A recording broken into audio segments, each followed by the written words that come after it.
everyone. William here. I just had another great conversation with another guest. Would you like to come in and listen in on the conversation we had?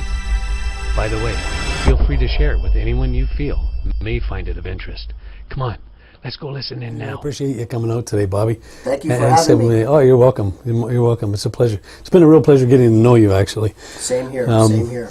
One of the things I wanted to know about you is how long you've been a contractor. 10 years last year. 10 years last year. I'm into my 11th year. Very good. I'm very proud of that. I'm very proud of that and pleased. Very good. And out of those 10 years, you've created some amazing relationships, and I'm sure. This business is truly about the relationships. Without the relationships, it would just be raw renovations, and that's not fun. I'm a people person. My success in the business is simply because I can engage with the homeowners, I can chat it up with them, I'm not grumpy, I'll answer their questions, and I'll give them feedback and lots of choices. And that seems to be one of the maybe second, third, or fourth issues in this entire business, is your typical grumpy contractor. He just wants to get to work, do his work, and leave. He doesn't want to answer questions. But you're not working for commercial or working for builders. You're in somebody's home. You see, it's not my right to be in a customer's home. It's a privilege. And seeing that, I have to be able to give them choices, different variations of building materials, what to use, options, whether to use green materials, which may cost more up front or be less later.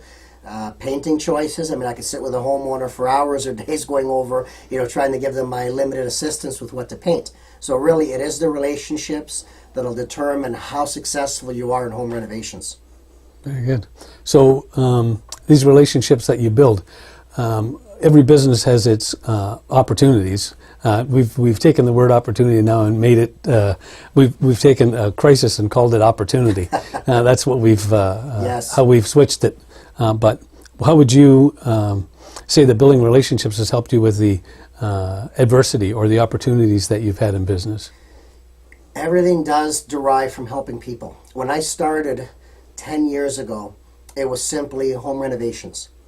At that time, I've always had the gift of gab, as you well know, since we've known each other since 2007 or so. Right. Now, the gift of the gab has helped me engage with homeowners and help them out. Hence was born Just Ask Bob. I mean, my company's Triple R Inc. Everybody asks, what are the 3 R's? Well, it's repair, rebuild, and renovate. And I also like to think that they also stand for respectable, reliable, and reputable. I'm getting along well with the R's here. So homeowners would always ask questions. I would always answer. Hence was born Just Ask Bob. And I ran with it, literally. From CHCH to Cable 14 to CTV News to Hamilton's Astro Media 8:20 a.m., where I started hosting the Just Ask Bob radio show, to the Hamilton Spectator, to the Community News for writing columns for them, all the way to Silver and Gold magazine and Business and Construction Times. Just Ask Bob became a brand of itself in answering home improvement questions. Towards the tail end of my radio career, I had an opportunity to meet, I was interviewed by Jason Farr. Jason Farr, fantastic gentleman. It was the home renovation tax credit. And what do I know about taxes? But at least I do know a lot about what qualifies in your home improvements for the home renovation tax credit. So after my interview with Jason Farr, I did what I always do. We always fall back on our roots. I started on my hands and knees begging and pleading for my own show. I do that everywhere. I'll probably do that with you today. Anybody that sits me down for an interview, I like to get together with them after, or the producer of the show, and beg and plead. So at that time, it was Mike Cameron of Cable 14. And he immediately grabbed me, brought me in the back and said, you've got to meet Linda. You have to meet Linda Rourke. Linda Rourke is the beautiful hostess for Hamilton Life. Going out into the community and interviewing everybody from restaurant owners to businesses. Now, I sat down with Linda Rourke and I gave her my pitch of, home reno show called Just Ask Bob. Now, the big issue with everything in life is timing or space availability and whatnot. So she told me at that time, all they can do is give me 3 minutes a show. Wow, and here I was asking for an hour. 2 to 3 minutes for a show to do a little segment. So I really had to tone down the chit-chat and get the drill out to do what I could do and try to explain it also. But the key thing here was I learned from radio. Nothing is harder than to try to teach a caller how to shingle their roof, change their faucet, unplug their clogged toilet, or stop their foundation leak, or design a kitchen, basement, or bathroom on a radio show. It's like And I trying did to do it over the phone. Well, exactly. I did it. I did it for 2 years. I got very good at, compromising, like using my hands and using my mouth to just convey how to do something. So I obviously I said yes to Linda Rourke. I said no problem at all. So Hamilton Life would come to my job sites, my Triple R job sites. They would come by once a month, and basically they would take footage of 4 little segments. So depending what I was doing at the job, we'd make 4 little 3-minute segments of it, and that would air every Wednesday on Hamilton Life on Cable 14. Now, the whole time doing this, they renewed me season 2, season 3. The whole time doing this, I was begging and pleading for my own show. Now, finally, it was May, because that's when their season ends. Linda said to me, Bobby, we know you're great on the segments. People watch you. The ratings are good. But we don't know if, people can really watch you for a whole half an hour, an hour. So what we're going to do is test the waters. We'll bundle 7 or so of your segments together, air them throughout the summer. And if this works, we'll see how this takes off, see how people receive it. We can look into giving you a half-hour show. So this was about 3 years ago. I chose the best 7 I could think of. I gave it a title. I titled it Bob's Summer Special Marathon.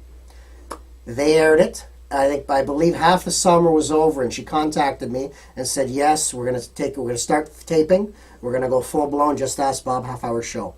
Now, that show right now, for everybody watching, hopefully at some point my website address, if I may give it out now, Bill. Oh, sure, absolutely. Easiest website to remember, www.justaskbob.com. www.justaskbob.com. Search through the videos. It's about maybe 8th or 9th down in the row, going vertically, and you're going to see it. Just Ask Bob Summer Special Marathon.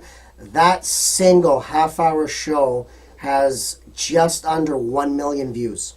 Just that one on its own. Mm-hmm. So that worked out great. So, everything took off from there. So Just Ask Bob is my nature. Triple R may be my trade, but Just Ask Bob is my nature. And, as they say, I ran with it. And obviously, though, the thing that's interesting, too, and people always ask, I hope your viewers don't understand this. I'll explain it. This isn't HGTV. It's Cable 14. No disrespect intended. I love them then, I love them now, and I love them forever. They gave me my break, so to speak. But the biggest misunderstanding when people see me on the road or at the big box stores or whatnot is they want me to come to their home and make a television show out of, whatever's going on. If I get 5 emails for work quotes, I get 105 for these issues, disability issues, financing issues. Husband ran out on wife, credit cards max, whatever the issue. Wind took the shingles off the roof. Homeowners insurance won't cover it. But they have to understand, and nobody understands, is I'm a volunteer. Mm-hmm. I don't get paid for this. Right. It would be nice, but I certainly don't. Everybody, most of the shows on Cable 14, the vast majority of them, they're volunteer, produced, and hosted, and that's what I am, a volunteer. Now, what do I get back from this? 2 things. Number 1, I'm thrilled at doing it. It honestly puts a smile on my face. We try to set it up when they visit us at work on a Friday. That way it just brings me into the best weekend I could ever imagine. Sure. So I enjoy it. It's easy on my back, doesn't hurt my feet. Reason number 2, or a benefit, a secondary benefit, yes, of course, it helps build my business, and it reaffirms what I've always stood for in the public eye. And it's actually the very, very top of my homepage. You land on my website and you see it. The most trusted and straightforward contractor in the business. That has been bestowed upon me. Mm-hmm. I didn't come up with that. Right. I didn't make that up, because that's very important to know, whether it's the Better Business Bureau you look at, whether it's the City Hall, if there's been any restrictions or suspensions on my license, or whether you look on any online directory. I dare people to Google me from A to Z. You will not hear one bad comment about me, or read about, more or less, if the internet, you will not read one bad comment about me, and nobody will speak a bad word about me. I'm very, very proud of that. As we talked about a little bit before we went on air, I'm an old soul. I am not what today's teenagers are, and even most adults are. I watch what I say, believe it or not, even with the amount of things that I say or at the level I speak at. But I like to be able to be true to my words. I don't promise things I can't keep. I am a worrier by nature, but I want your viewers to understand what I tell all my homeowners. What makes me good for your job or your home, or if somebody wants to get into a synergy relationship with me or whatnot, what makes me good and true to you is also what's bad for my health, is I'm a worrier. That's by nature. I got it off my father, and I think I've passed it on to my one boy. I'm a worrier by nature, but because of that, all the details are always in my mind. And honestly, worry at the end of the day, will I measure up to what people are expecting of me? I told them I was going to do this, this, and this. Will I? So that's what makes me good at what I do. I care about what I say. Nowadays, especially kids, oh my gosh, I mean, they'll say anything, they'll promise anything, they don't even own a watch. All the time is on their Apple iPhone. They don't even, and I've had kids that work for me that way, and I tell them, you're going to come into work next week, you're going to get sent home if I don't see a watch on your wrist. Yeah. You need to know what time it is, never mind opening the phone. Yeah, so being honest and being honorable is one of the things that alleviates worry. And maybe that's why you have the character that you do, is because if you're a worrier, a way to alleviate worry is to be trustworthy and honest. Exactly. I mean, I'll have those worries, but then within a moment or two of rationalizing it, or by the end of the day, I must make note, though, I sleep perfect. I have absolutely no sleep issues. Right now, if I want, I can be out for an hour. It can be any point of a 24-hour day. If I want to just sit back, I can be asleep within seconds. Well, I hope you wait about 25 minutes Oh, or no, so. I will. But just to let you know, those worries don't keep me up at night. Yeah. I worry, I think about things, and it's basically running a reel through my mind. As I'm leaving the job, what did I now just commit and sign with Mr. and Mrs. Smith? What did I promise them? Who am I supposed to meet in an hour? What am I doing this evening? I run that through my mind. I call it worry. I worry about it for a moment or two. Then I know everything's intact. It's all online. It's all fine. That's why I sleep well at night. I don't have to take those worries to bed with me. I think I would call that mental due diligence rather than worrying. Yes. Well, I like to think of it as worrying because, I mean, it's, there's other things as well. Family. I'm always thinking of things, and sometimes the outcome's always positive, but sometimes the thought themselves aren't positive because you know how the mind is. Will I make it there? Or I've made too many appointments or whatnot. But if we run it, a reel, I call it the reel in the mind. Yeah. If we run it through our mind, it's organized, it'll work out. Or mental writing. movie. Paper to pen. Pencil or paper to pen. I write a lot. And that I find helps me learn. If I have to research something, it's one thing reading it online or reading it in a book. The key important points or what I take from it, I'll write them down. The physical act of pen to paper helps me learn. That's true for a lot of people that maybe weren't good in school for whatever reason. They would then have to take more notes. That's the way they would learn. Everybody's different. Well, I think it requires more senses, and the more senses you use, the more it goes in. Exactly. So you see something, you actually write it, then you say it. If you hear it, it hits all the senses. So that's probably why. Maybe. We're a lot alike. Maybe. I knew that. I'm sorry for you for that. My wife's the one that we should all feel sorry for. Oh, there you go. Being married to Bob at home isn't easy, but I try to always better myself. That can be said of all of us, though, right? I mean, I'll tell you and I'll tell the viewers what I just told the lady this morning at a quote I was out to do. I'm not perfect. I don't portray myself to be perfect. That can end up with a big misunderstanding. I mean, I've been on the news over a dozen times, nearly 24 interviews in the media, and newspaper, print, magazine, and I don't want that follow me around as a cloud where people think I'm perfect because I'm this contractor, local guy on television. You can get into so much trouble that way. I almost have it as a slogan for myself that when people engage me about hiring me for a job, I come clean with it immediately. I say, I'm not perfect. I make mistakes, and I'm always bettering myself, and I'm learning every day. I get that off my chest instantly because you can get into a lot of trouble in this business because a lot of it's perception. You can paint that wall as perfect as you think it will, and out of 100 people looking at it, there's going to be a few that find something on it. So, I'm in a business where beauty of the final detail or the product is in the eye of the beholder. Yeah. You throw that perfect word around, or you get branded that way, you're going to be in an awful lot of trouble. Sure. So Absolutely. It's strategy. It's all about strategy. Yeah, I can see that. Life's a chess game. Yeah. And you don't know if you're going to It win. all is, for sure. You don't know if you're going to win. Yeah, there's great books on that. You're very passionate about helping people who are easy targets for fraud, and one of your books as well. And what prompted you to take such a strong interest in that?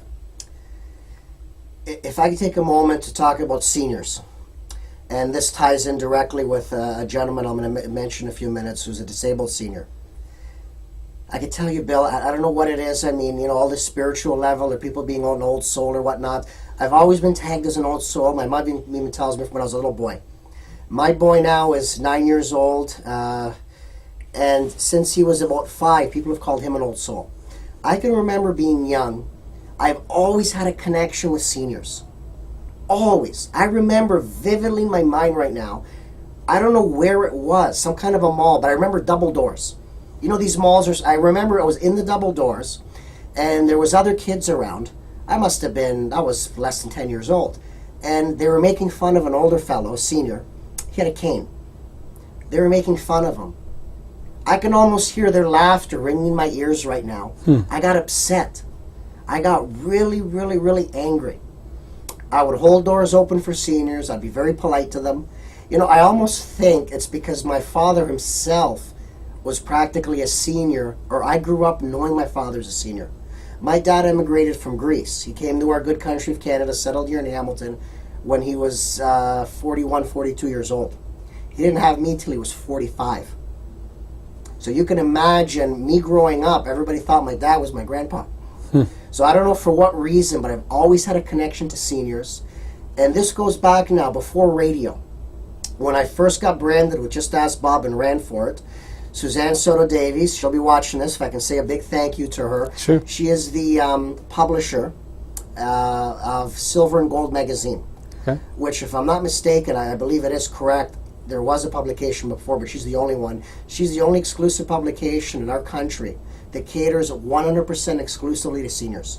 That's all she does. It's a magazine. It's there to advocate and to protect seniors and to help guide them in the right way. It's a seniors magazine.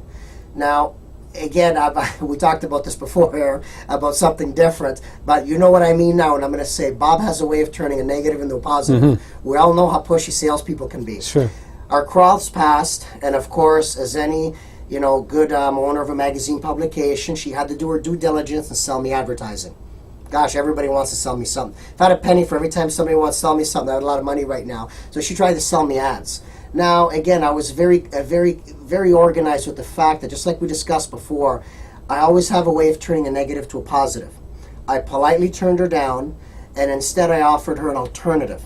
I offered her synergy in its purest form. I offered her the opportunity for the two of us to combine our services and have me be her latest column writer. Just Ask Bob. She laughed at me, Bill. She laughed at me. She turned me down flat. We had a second meeting where I think she laughed even more. Her point to me was, she practically, without saying these words, she practically stated to me, what are you going to write? You're a contractor. Can you guys even read? Really? It's the stereotype. Sure. And it makes sense. I didn't initiate it, but it's well-deserved, especially amongst Hamilton contractors. We'll get into that a little further. But again, it was very clear to her that I was being discriminated against because I was a blue collar. And that's no problem at all. I pushed her, and she finally agreed to give me a pilot column. So I came up with a few questions that I copied that were sent to my office through the other means where people are always sending me questions. So I answered those questions in her magazine. Fast forward 6 years later, I am her #1 written column in print and online. #1. And the synergy we formed, she was a regular on my radio station. She's been on my television show. I've been on a television show with her in Burlington, in Oakville. It was Burlington Oakville Cogeco Television, their version of the community television we have here on Cable 14. It was a half-hour special titled Scamming Seniors. They brought 2 specialists on, Suzanne because of her time with seniors because of her publication, and they brought me on to talk about beware of the door-to-door contractor that is apparently ravaging the ritzy areas of Milton, Burlington, Oakville. This is the sneak. This is the contractor, the bum, who's always in the neighborhood. Knock, knock. Oh, hi, ma'am. We noticed your home. We happen to be working around the corner. We see you need a chimney, a roof, or your driveway done. They will get that deposit off you, and they're gone. So the synergy Suzanne and I had was just amazing, and I use that word a lot because I really believe in synergy. Synergy in its purest form has nothing to do with money. This is not passing money between two souls. It's the opposite of politics completely. Synergy is simply what I cannot achieve on my own and what you, Bill, cannot achieve on your own, we work together to achieve. The bettering of both of us. So we're back to the relationship building once again. Exactly. Right? It's all full circle that way. So you can certainly see now, I mean, in your time, I'm sure you've hired contractors at your own home. You've got some experience with contractors. Have you ever met a contractor that won't shut up, at least the way I do? Yep. I'm very proud of that. That I'm not your average normal contractor. I can engage with the homeowner. Now, fast forward 10 years later, I have my series. It's running healthy and strong. We've completed 3 seasons, 3 series of the half-hour show, 3 seasons before that in segments. That's 6 years doing Ask Bob on Channel 14. I've co-authored a book. I've done radio. And every day I'm happily at the job sites fixing people's homes. It's been quite a roller coaster ride, Bill, to say the least. Well, lately you mentioned the book. Oh, yes, I'd like to just yes. bring up the book. I remember about 5 years ago I purchased it myself Yes. when you told me that it went to, the proceeds went to the March of Dimes for that book. 100%. 100% of it, which is very rare for anything. And you co-authored it with Trevor Bouchard. Trevor, yes. And I remember Trevor as well when they were... when he was promoting Yes. the Quick Contractor. Quick Contractors, quickcontractors.com. Yeah. One of the few, if not the only, honorable, legitimate online directories. I mean, you've heard of online directories. I mean, there's a joke with that you get 2 geeks living out of their basement. They'll put together this online directory that looks like it's something from NASA. That looks like it's this. You envision this building with 100 floors and all these people working in there in databases. Yeah. Trevor's is legitimate. Yeah. That How long man has he been a doing that passion. now? Trevor's been doing Quick Contractors, I would say, 9 years. He started a year after I did. Okay. 9 years, going into his 10th year. Okay, so it was about 3 or 4 years old when he was talking to me about it. Yes. When I first had a conversation with him about it. And speaking about books, you have Who Moved My Cheese on your website. Yes. And I wanted to ask you why and what that book meant to you. That book was a game changer for me. You know, we talked about it before the break, before we went on here, but it's really, you get old like I do, the mind starts slipping, but right now it's like I'm there. I made my break on television, so to speak, in 2007. Big thanks to him, Bob Cowan, CHCH Morning Live, changed my life. First time in my life I was on television. And up until that point, I didn't want it. I didn't dwell on it. I didn't seek it out. And then after that day, I haven't stopped any of the above. Just before, I was on with Bob Cowan January 4th, 2007. So New Year's Eve, 2006, my boy was just about a year old at that time or whatnot, and I remember before New Year's Eve, my wife went to put him to bed. So as she went to put him in bed, I had this book for a few weeks. Now again, terrible thing, procrastination, it's a killer. Not getting up and off the couch and doing what you have to do. So at that moment, she took about an hour putting him to bed. I lay down on the couch. It's about 9, 10 o'clock New Year's Eve, and I'm a very fast reader. But again, it's not a large book. I read the book front to back and back to front. I have this belief, you can call it a New Year's resolution. I mean, it was New Year's Eve practically, but I have this other belief that really what you can focus your mind into. New Year's Eve, I've always believed, is a game changer, but it's more than a New Year's resolution. It's what you force yourself to believe, what you make yourself dwell on, and what you take to bed with you. And this is what I took to bed with me. Fast forward, not even less than a week later, only 4 days later, January 4th, I was on CHCH Morning Live with Bob Cowan. After that, CTV. After that, CHCH, Mark Hemsher, Donna Skelly. The book was put together that next year. A year from there, radio. 2 years after that, television. And then we're here today. The book taught me how not to let the cheese get away from me. I mean, the book, you've read the book. The book's fascinating. Yeah. You get in a rut in life. Things get too easy. You get caught up in that rut. And I think people lose motivation. They lose ambition. They lose passion. I've been a lot of things in my life, and I wasn't always as disciplined as I am today. It took the passing of my father to get me to really hone in on myself. But before that, there were a lot of mentors, or a lot of different people that would try to engage me in life. And I remember one common denominator, one common thing everybody would say about me. They'd call me a diamond in the rough. That I haven't really found myself, or I haven't looked through all that worthless gravel to say there's that diamond. So again, the book was a game changer for me. And I'm always the type, I always want to give back to people. Now, there was a lot of resistance, Bill. A lot of resistance in my circle when it came to the idea of putting this book on the homepage of my website. Now, again, I like to tell people, I mean, if you look at it a military standpoint, whether it's my crew that works for me, my employees, mentors, people I sit with for meetings, I'll absorb, and it's open forum. I'll take information in from everybody. I make the final decision. I'm the boss. I deserve that much. So the big resistance from my inner group or circle or business advisors, mentors, they thought it's going to bring confusion to the website. This is, after all, this is a contractor's website. They could not understand what the point of putting a book there. But I'll give you one example. This astounds me today. Again, I've been interviewed over 13 times on television. Now, one interviewer has brought up the book. You brought it up. No, sorry, not the home improvement book, the Who Moved My Cheese. Nobody has brought up that they've seen the Who Moved My Cheese on my website and asked me during an interview why. Well, I like to say, I said at that time that I believe that it'll take 1 out of every 1,000 people that land on my homepage to have a sharp, keen enough mind to even notice the books there, and then, or they've read it themselves, and then to ask me about it. So that's what's important to me, is if somebody can notice it, we'll discuss it during an interview as we're doing now. And if a homeowner or a customer or somebody one day wants to pick it up and read it because, hey, Bob endorsed it, Bob said it's a good book, must be if you put it up on his site. If that can help one person, that pleases me. But the book is definitely tried, as I say on my referral list, Triple R's referral list, tried, tested, and proven 100%. Yeah. Well, the one thing about Who Moved My Cheese, one of the most difficult things for us to do is to look at ourselves. It's very easy to look outward. Yes. But it's very difficult to look inward.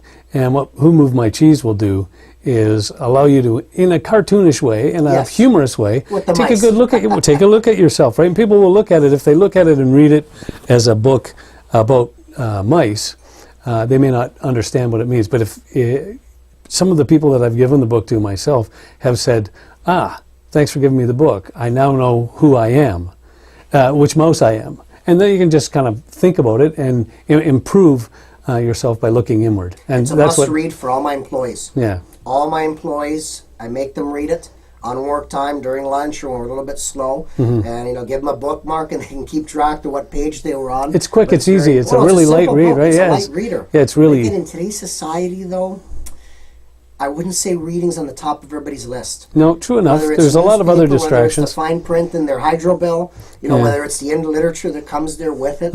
We're in a society that's going the wrong way. When it comes to wanting to read and needing to read. Society's going the wrong way that way. That's my 2 cents on that one.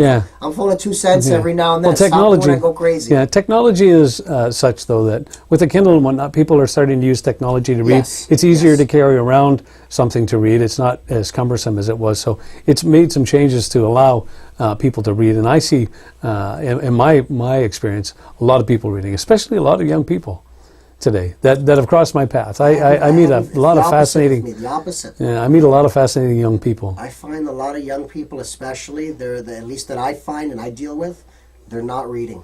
They don't want to read. They don't care to read. Yeah. My boys, though, luckily, from when they were small, both of them, they've had a knack for reading. They must have got that from me. And I always buy them books. I treat them every month to a book in addition to their allowance. And that makes me very, very happy. I know there's a lot of ways. They got their iPods or iPads and all of that nonsense. There's a lot of ways they can do it electronically. I don't know. Again, I'm a man of senses. Feel and touch. Sure. I prefer, and I don't mind at all. And they've got gorgeous oak bookcases that I've gotten for them in their bedrooms. So it's a fact of pride, of ownership. It's going out with Dad. It's physically buying it, bringing it home. You touch it, you feel it, you absorb what you're reading. You put it in your book rack. It's a collectible. It's a nice rack. It looks like a bookshelf. It looks good in the room. You add these things to it to get a good feeling out of it. Sure. And there's going to be enough for them with technology out there. There's enough things that'll keep them, staring at a screen, hurting their eyes. This is a little bit going what I like to call old school. Very old school with a lot of my approaches to life. And I think it matters. It really matters to stay that way for at least certain things. Yeah. I noticed, too, a lot of the services that you offer are quite diversified. And on every service that you offer, the very first thing that you offer in that service is listening. And I found that quite fascinating. It put a smile on my face when I saw that. And I wanted to ask you about the importance. Obviously, it's the number one thing you need to do, and why it's on your site as... Well, again, the exact same story, so I don't have to repeat it word for word, but for those watching, the same situation that happened with Who Moved My Cheese, putting that book on my homepage. I had the same resistance from my group, my staff, my mentors, about why on earth are you going to put listening on a contractor's website of services offered when all these services are kitchens, basements, bathrooms, shelving, doors, windows, or whatnot. And I tried to explain. Again, not everybody will catch it. We're talking, again, 1 in every 1,000. And Bill, you're batting 2 for 2 here. We're talking some people notice it. Those small amount of people appreciate it, and that's good enough for me. But on the overall, it matters. If your contractor's not a good listener, you've got trouble with hiring this guy right from the get-go. You're going to have trouble at every single stage of the renovation. If you were to interview the last 100 people I worked for, every single one's going to tell you, definitely for listening, I'm a 10. It is very, very important. Again, I'm working for these people. They have expectations. I have to listen to them. I have to draft up my information from what they've told me. I have to draft a contractor, put pen to paper, a contract, pen to paper, get it drafted out, and then there's changes. And I also have to read between the lines. I have to be able to listen to them well enough. Here's where it gets tricky and sneaky, to try to read things that they may not tell me. I can tell you, interestingly enough, and again, I mean, Hamilton's a diverse city. I work for everybody. There was a time when I worked for a Muslim family. And again, I didn't know. I go to everybody's homes. You know me, I'm the contractor. I'm touchy-feely. I've got to touch everything. So I shouldn't have, but I touched the man's wife. I reached out to shake her hand. And as our fingers, touched, she snapped her hand back. I didn't know. Now I do know. In that culture, you don't touch the lady of the house. So again, there's knowing that, and there's reading into it. So sometimes, depending what households I'm working in, there are things that I will listen to carefully that they're trying to say, but they're not saying completely. It could have to do with special needs children they have. It could have to do with religious cultures. It could have to do with an area of the home that I'm not supposed to go in, but they don't want to necessarily tell me that. They want to give me a hint to it. They are homeowners that are trying to convey to me that they have, I want to call it an illness, but I mean, it's just a contractor thinking it's that way. Whatever it is, but they have an issue with germs. So I can't touch their cups or mugs. They're embarrassed to say it, but somehow I get the hint. Right. So believe me, in this business, if you want to last and you want to impress homeowners and be diverse and not offend them through their cultures, you have to listen to not only what they're saying, but what they're beating the bush around with, what they're leading to or inferring to. So it's very difficult to be intuitive without listening, isn't it? Exactly. Yeah, Exactly. so that's where that would come in. That's why it's on the list of tools or skills or services that I offer through my home improvements. So I know that you've mentioned several times a few things that are important for people to consider. But let's just do the top 5. Let's say listening's number 1. Okay. Right? But let's say the things, so having a contractor that's listening to you, that would repeat back to you what you're saying, that's always an important way of finding out if someone's listening to you. Exactly. So what would 4 other things be that someone should be astute, someone is trying to be astute about hiring a contractor should look for? And that would give them 5 basics. Perfect. Now, we're taking off with number 1 being listening. Contractor that listens. So we just used the word contractor. So now let's break open the definition book. Let's make sure he's a contractor. Now hopefully you can have, as we discussed, you can have a big close-up of this later. Sure. I want the viewers, your viewers, to really be able to hone in on this. In Hamilton, we have what's called a master building repair license. Hamilton is actually one of the few Ontario municipalities that actually licenses their contractors. If we can just harp on that for a moment now, and I mean I can go on for hours, but I'll really try to get to the to the nut and shell of this thing here. In Ontario, electricians and gas fitters, gas installers, they're what's called provincially licensed. They're licensed by the province. They're big ticket guys. They only do one trade in your home. Then there's the general contractor / handyman, whatever you want to call it. We can be doing your kitchen, your basement, your bathroom, your toe kick, your roof, your window, put up your blinds, put up shelving for you, change your toilet, change your faucet. Hundreds and hundreds of things we can do for you.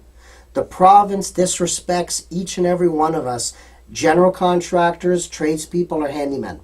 It disrespects all of us because never has it put into an existence whether it's a co-op program, an apprenticeship, or a provincial ticket. Provincial ticket does not exist for us. That's reserved for your plumber, your gas worker, and your full-fledged electrician. That's an issue. So what the government has done is the provinces has left all the municipalities to determine how to regulate or license these tradespeople or general contractors. Hamilton has the master building repair license. Brantford also has it. Burlington dropped it 9 years ago for budgetary reasons.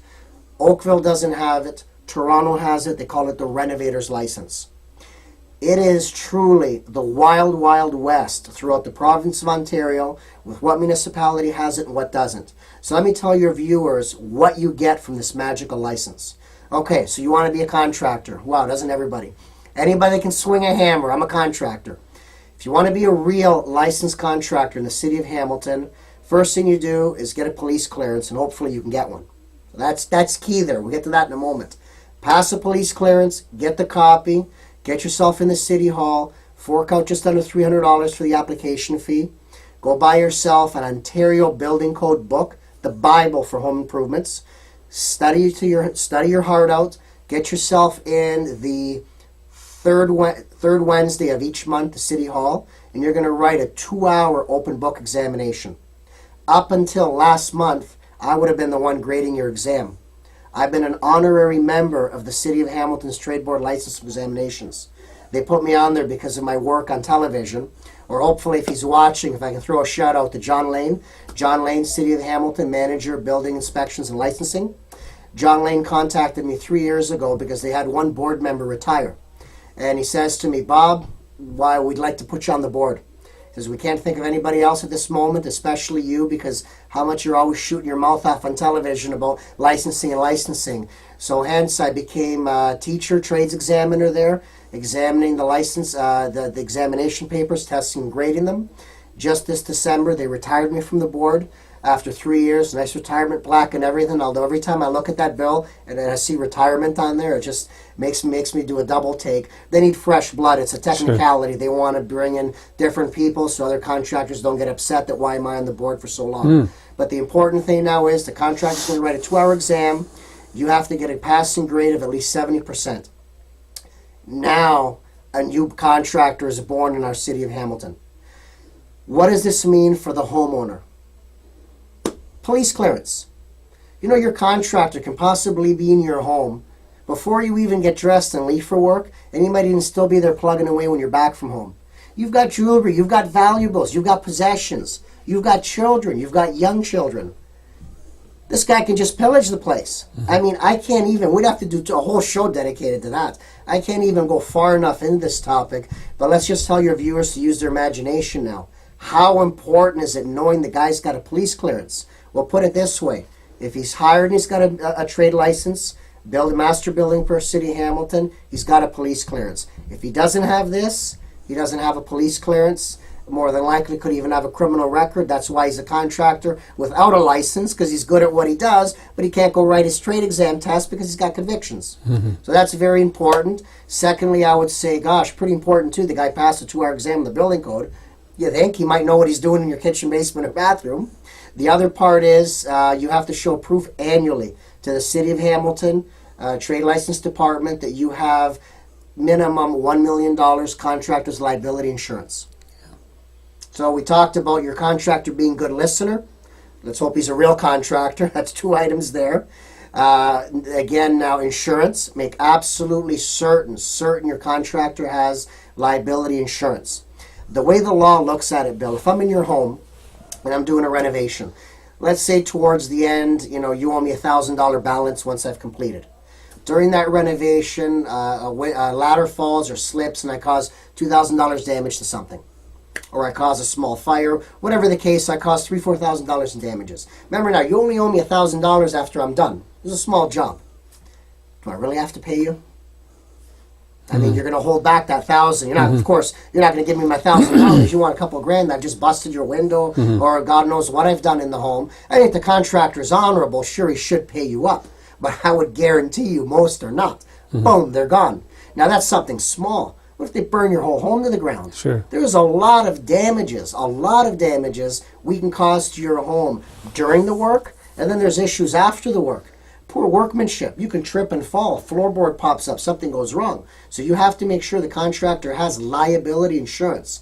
Now, the other form of insurance, and again, I don't want your viewers to misunderstand this. It's an insurance, but it has nothing to do with liability, contractor's liability. We are hitting now square on the nose here, WSIB, Workplace Safety Insurance Board coverage. This is what really gets me. I've had heated debates with homeowners and I'm trying to educate them and help them. Gosh, I've had them red-faced yelling at me saying, Bob, no way, we're not paying his back injury. We're not paying his cut his finger off. Bob, that can't be true. We hired him. He's a business. He's got to be covered himself. Not necessarily. Mm-hmm. Workplace Safety Insurance Board coverage is the law. It's completely the law. But you have to make sure. See, everything falls back to the homeowner. Sure. You have to make sure. If he doesn't have Workplace Safety Insurance Board coverage and he's hurt in your home, in the eyes of the law, at that time he was hurt, well, he's just as much a guest in your home. Right. You as the homeowner are on the hook for his legal bills, and it'll more than likely end up going through your house insurance, unless you've got deep pockets to pay for it. Now, that's assuming it's an honest back injury or he's really hurt for real. What about the guy that just doesn't want to work for the next few months? Right. Pretends his back hurts. Sure. Bill, you know how hard it is to diagnose if someone's faking, a hurt back or not? So again, very, very important that. Now, I'll leave it on the final item. Well, the fourth. I was keeping track. 4 out of 5.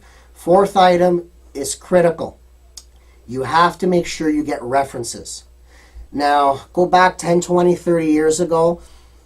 We lived in a different society. I don't think deadbolts were very common. You didn't even have to worry about locking your door at night. Back in those days, that day and age, maybe 3 references would do. That doesn't cut it today. I tell everybody listening, watching me here today as homeowners, you need to get at least over 10.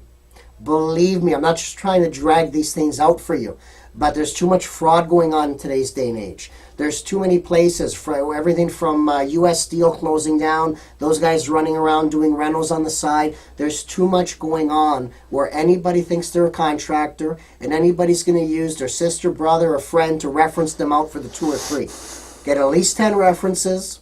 And again now, here's the point now where you, the homeowner, have to become the good listener.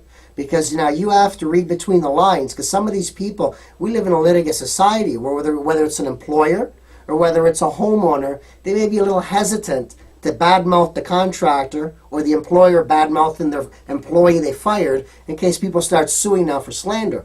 But again, if a homeowner is real upset, they'll say the guy was a moron. Or sometimes listen to what they're not saying. They may even be coy about it and say, oh yes, we have no comment about him. Well, wow, then you know he did a bad job, or they don't want to go nasty about it. The other thing is you've got to get out and see some work. Sure. If it's worth your investment. I mean, if the guy's coming to change your faucet, maybe not a big deal. Call a few references, you don't have to go out and visit. But if you're looking at tens of thousands of dollars you're going to spend on a kitchen, basement, or bathroom, you better tell this prospective contractor, buddy, I want the name, phone number, and address of 1 or 2 kitchens, basements, or bathrooms you did. I'm going to go look at them. And if that doesn't pop up or materialize or forget it. Don't hire that guy. Or at the very least, due to the Privacy Act, you may want to ask the contractor to give your number to some of those people so you can get in touch with them, which may be a little easier than giving someone's random number. The thing too with the Privacy Act, like myself, my introductory sheet, my package, when I mean you prospective clients or homeowners, I have a dozen of my existing customers on there as references, but it was with their permission. And I have had people that tell me for whatever reason, no, we don't want calls, don't put our name down. But it's always people with permission. And again, I mean, you have to have permission. So now, that's 4 key items. You follow those 4, you're going to be set. Now, let me give you the 5th, and the 5th ties into 4. 5th and final piece of advice for these key points: do not believe a word your contractor tells you unless it's validated. Again, this is me going old school here. I think the biggest problem why the whole system's derailed and life is the way it is nowadays, people throw trust out instantly. They wear their hearts on their shoulders. Why are you going to trust this person? You just met him. For that matter, anybody you meet. Why should trust be handed out blindly? How about earning it? How about honest to goodness earning it? So what I mean now is you don't need a baseball bat to crack this guy over the head when he shows up to your home. I mean, have your shields up. For example, don't just have them say, yes, I have a master building permit license. Not good enough. Remember I said don't believe them. Ask to see the card, because they can say they have it when they don't. Contractors can be very, very good liars. Now, I must explain now. I've been bashing them throughout this whole show here today. But again, I like the people to understand. As a contractor for a decade, and as a contractor's laborer and gopher for 15 years before that, when I worked for all my bosses, I've earned the right to bash contractors here today on this show because I am one. Well, I think only the bad ones would be offended. Oh, no, exactly. I mean, that's how it should be. But again, I have to explain now, the insurance part, oh my God, the most common thing is when they lie about having insurance. You have to check. The proof is in the details. So the license, ask to see the card. Well, If it doesn't have it on them, call the city, they'll verify it. Well, even if they have it on them, I don't know how it works, but just a question that popped into my head earlier was when I cancel my auto insurance, they don't ask for my slip back. You just read my mind. Yes, I know what you're saying. So the city wouldn't necessarily ask for this back. Or your insurance company wouldn't ask for your certificate of being covered. The insurance is interesting because the insurance, I mean, I talk a lot about it in the book, but the insurance, everything's expensive these days. Everybody pays monthly. Believe me, most contractors pay their liability insurance monthly. So at some point they skip paying, they can't pay. You know, that's where it starts, how they end up without insurance. Unless they just never got it, never at the beginning. But for whatever reason, if they try to show you their policy, that's not how it works. It's a certificate. My insurance company, I send them a fax or I phone them. It's always free. Like, I don't want homeowners to think this costs us anything. Broker will instantaneously fax my office a CSIO. It's a certificate of insurance. It will have your name on it, Bill. That costs me nothing. I can request them nonstop.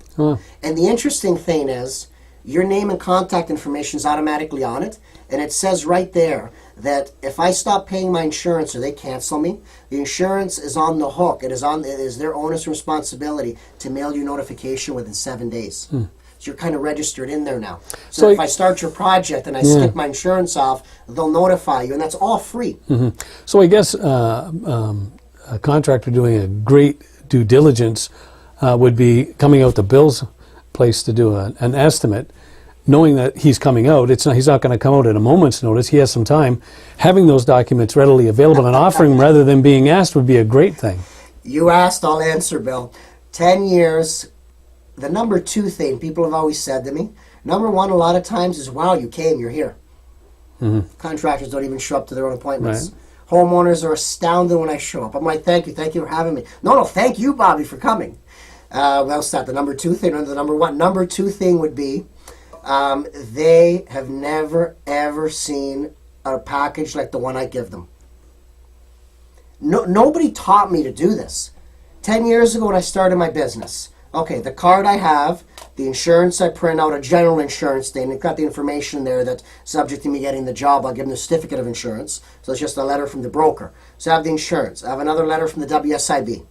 I have my formal copy of my license, which is the big formal copy from the city, the plaque, so to speak. I have that printed out. I have a sheet with 12 references, and then I have a couple of newspaper interviews. This is a package. It's stapled together with my business card on the front. I enter, I shake their hand, I hand them the package. 10 years, they turn to me. First thing is, wow, you're here, we're surprised, thank you for coming. Number two is, ooh, you're prepared, you're organized. Wow, it's all here. Nobody does it.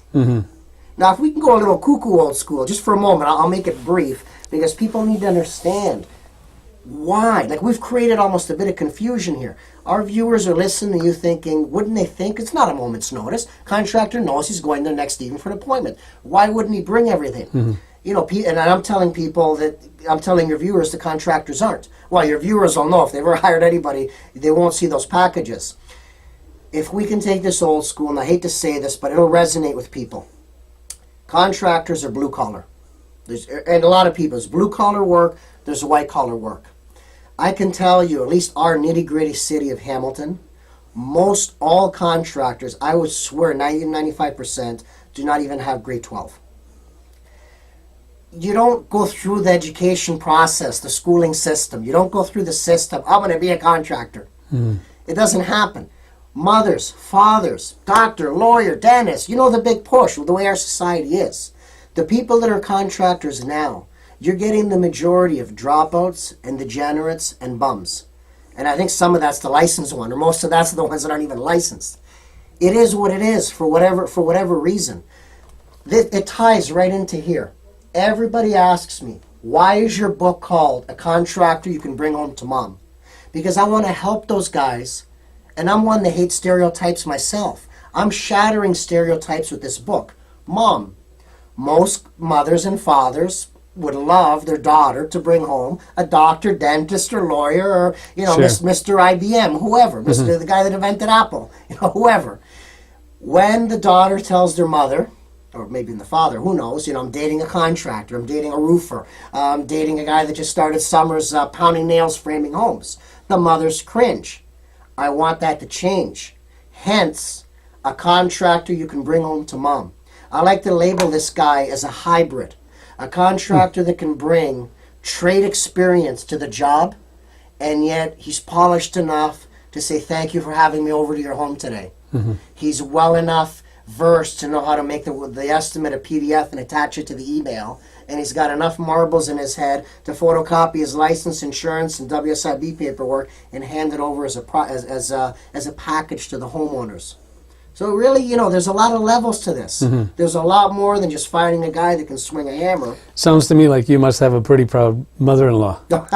My mother-in-law loves me. She'll be watching this. It's hilarious. She'll be watching this the whole show, but she's Italian. She doesn't speak much English, but it's absolutely hilarious. Everybody in town knows me by my catch line on the Just Ask Bob show. Get up, get off the couch. So my mother-in-law always watches that show, and I'll go over to see her at the house, and she's like broken English and Italian. Bobby, get up, get off of the couch. It's hilarious. She doesn't understand the half hour, what I'm renovating, what I'm building, but she's got that line in her head, get up, get off the couch. Yeah. So as we get older, and as you get older, Bobby, you can't always climb up and down ladders and get up on roofs and whatnot. That's for sure. Have you ever thought about training, or what's in the future for Bobby Assadourian? In the future, again, sorry to put this as a punt back against the contractors, but I really don't want to end up a typical contractor. I don't want to be the typical contractor because they've all got, issues one way or another, or they need a fix here or there. They're wasting their money. They're bankrupt in the end. It's sad because you can make a lot of money in this business. But these contractors that I talk to and that I know of, they're not making it. They're living on rent, or they're poor, or they're kicked out of one rental unit to another. They've got issues. They've got just something wrong with them there. So there's that segment of them, and then there's the other segment that have a bad back, injuries. They're crippled by the time they're ready for retirement. I want to think that I know better than that. So I would hope down the road, my number one focus at this moment, number one passion is television. Television for the sake of teaching. My show on Channel 14 is absolutely nothing like the glitz and glamour you see on HGTV or any of those Toronto networks. I'd love that, but it's nothing like that at the moment. My show is honest to goodness teaching. I want to take that to the next level. It's local, it's Channel 14, it doesn't even air outside of our city. I have to upload it to YouTube so everybody in the world can enjoy it. But my number one prize in my eye right now, my number one focus is to get a national television show where I can take it to the next level, help a lot more people. And with me, as you know, it's always twofold. It's not just about how to teach them to renovate and do things. It's also about how not to get screwed and ripped off. So it's always twofold that way. That's the prize for me right now, is to take it to that level. And God willing, hopefully, our YouTube channel page right now has just under 1,900,000 views. I ask everybody watching this today, all your viewers, everybody watching, get to my website, www.justaskbob.com. It'll link instantly to our YouTube page. Watch the show, click on them, help us surpass 2 million views, because that is certainly a way to impress the powers to be in Toronto that control this national DIY television business. Sure.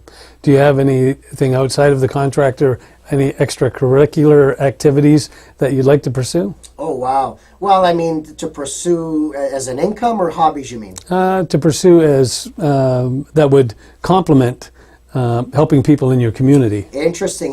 Yes. actually, you know what? We're going to have to save that for another show. See, Okay. this gets me back on. This Okay. gets me back on. There'll be some big announcements coming in the next few weeks. Okay. If I can hold back on that and guarantee me a seat in this chair again, Absolutely. I'll be back here and I'll be making a very big announcement to the entire community of Hamilton. So you're going to make the exclusive here? Yes. Yes. That's a promise? You That's have a my great word. deal. That's awesome. I look forward to it, Bobby. Thank you so much for coming out and sharing your insight Thank with you us. for having me. I truly appreciate it.